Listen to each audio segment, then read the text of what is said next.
Tout au long de l'histoire de notre culture africaine, des femmes et même aussi des hommes ont utilisé le foulard pour embellir les têtes, leurs soins capillaires et mettre en avant leur culture.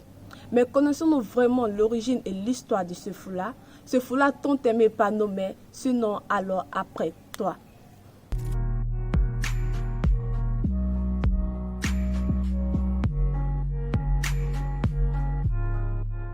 L'histoire du port du foulard à travers le temps et à travers des civilisations est un sujet tellement vaste qu'il faudra des mois entiers pour passer en revue une bonne partie. Parlons de l'origine du foulard. Underneath the yellow line, hearts racing trying to hit a lick right now, so you know I can't come outside. Le foulard, originaire d'Afrique subsaharienne, est plus souvent utilisé pour symboliser la modestie, la prospérité et la spiritualité du peuple africain. Même les hommes en Afrique portent le foulard pour symboliser la richesse et le rang social.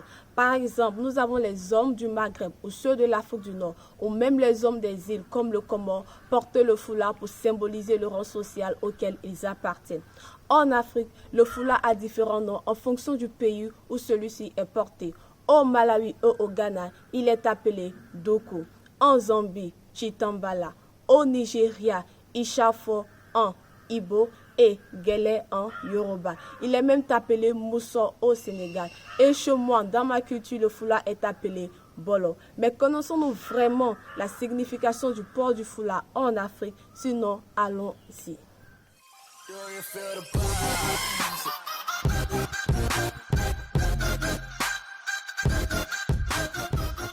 Chaque pays, et même à l'intérieur de ce pays, chaque peuple aura une signification particulière en fonction de comment est attaché le foulard, la couleur de celui-ci et l'occasion à laquelle celui-ci est porté. Le foulard a été pendant des siècles chez les Africains un moyen non verbal de communication pour indiquer le statut social d'une personne. Le foulard d'une femme qui marche dans la rue vous dira si celle-ci est veuve, femme mariée, grand-mère et bien d'autres. En plus d'être un moyen de communication non verbale, le foulard joue un rôle très pratique dans la protection de la tête contre les rayons du soleil. Le foulard est un accessoire indispensable dans la vie quotidienne de la femme africaine. Il est symbole de l'élégance, de la beauté africaine. Il donne une image matriarcale, reine et d'appartenance religieuse.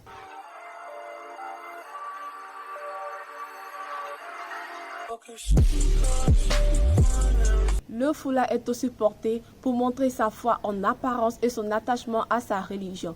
Comme nous le savons, la pratique de se couvrir la tête pour des raisons religieuses est commune à de nombreuses religions à travers le monde.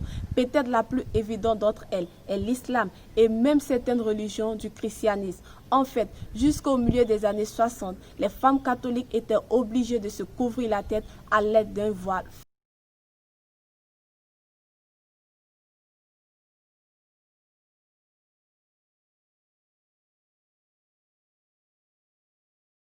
Dans l'histoire des Afro-Américains.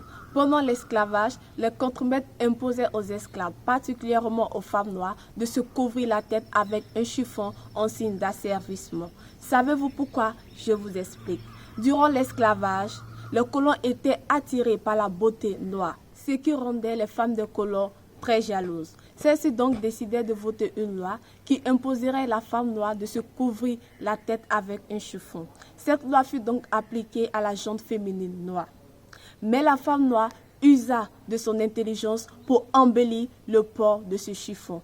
Elle utilisait des foulards de différentes couleurs, de différentes manières de les attacher pour encore embellir les têtes et les personnalités. Ce qui encore attirait les hommes blancs vers ces femmes. Et ça, c'est la petite histoire du foulard dans l'histoire des Afro-Américains. Parlons du port du foulard aujourd'hui.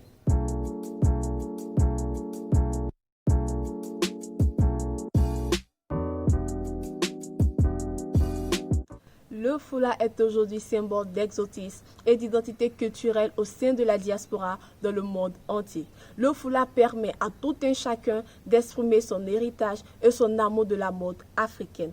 Pour moi, le foulard est symbole d'embellir nos cheveux et de valoriser nos cultures africaines. J'espère que vous avez apprécié ce foulard que je porte et merci d'avoir regardé ma vidéo. N'oubliez pas de liker, de commenter Et s'il vous plaît, pour ceux qui ne se sont pas encore abonnés, faites-le maintenant. À bientôt pour ma nouvelle vidéo.